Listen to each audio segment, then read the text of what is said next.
নমস্কার বন্ধুরা, মিঠি কিচেনে আপনাদের স্বাগত জানাই। আমি একটি রেসিপি করে দেখাবো চাল কুমড়ো দিয়ে আর ইলিশ মাছের মাথা দিয়ে একটি রেসিপি করে দেখাবো, যেটা অতি সাধারণভাবে আর ঘরোয়া পদ্ধতিতেই আমি দেখাবো রান্নাটা।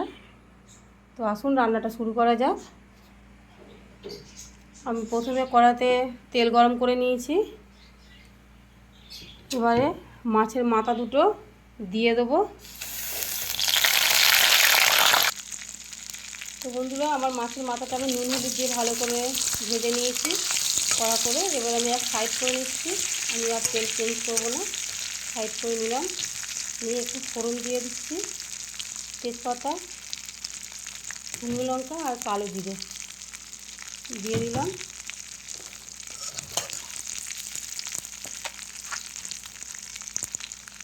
এবারে দিয়ে দেবো একটু রসুন কোটানো, আর দিয়ে দেবো একটু আদা কোটানো, আর দিয়ে দেবো একটু কাঁচা লঙ্কা ছাড়িয়ে, যে যেরকম খাবে। এবার সমস্ত উপকরণগুলো আমি ভালো করে মিক্স করে নিচ্ছি, তেলের সাথে ভালো করে কষিয়ে নিচ্ছি। এবার আমি দিয়ে দেবো টুকরো করা আলুগুলো দিয়ে দিচ্ছি।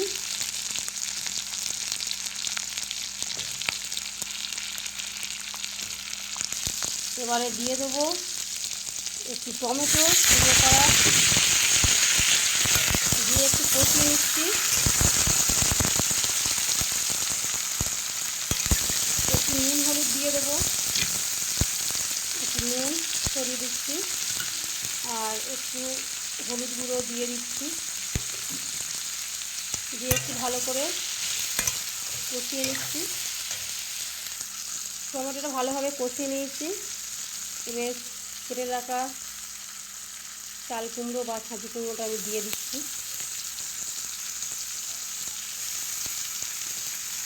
দিয়ে একটু নাড়ি চাড়িয়ে নেব।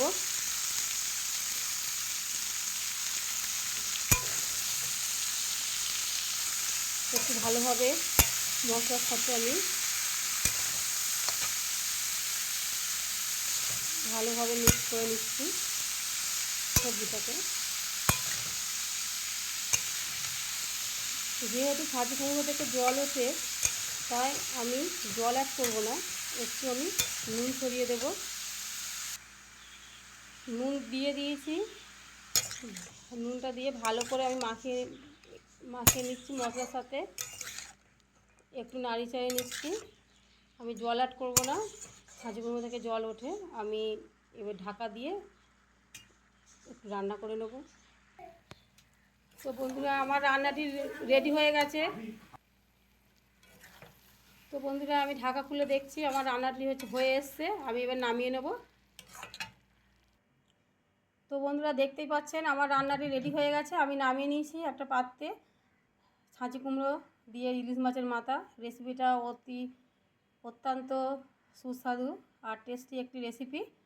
আপনারা বাড়িতে অবশ্যই করবেন, আর আমার চ্যানেলটিকে অবশ্যই সাবস্ক্রাইব, লাইক, কমেন্ট ও শেয়ার করবেন। আমাকে আরও উৎসাহিত করবেন রান্নার দিকে এগিয়ে যেতে।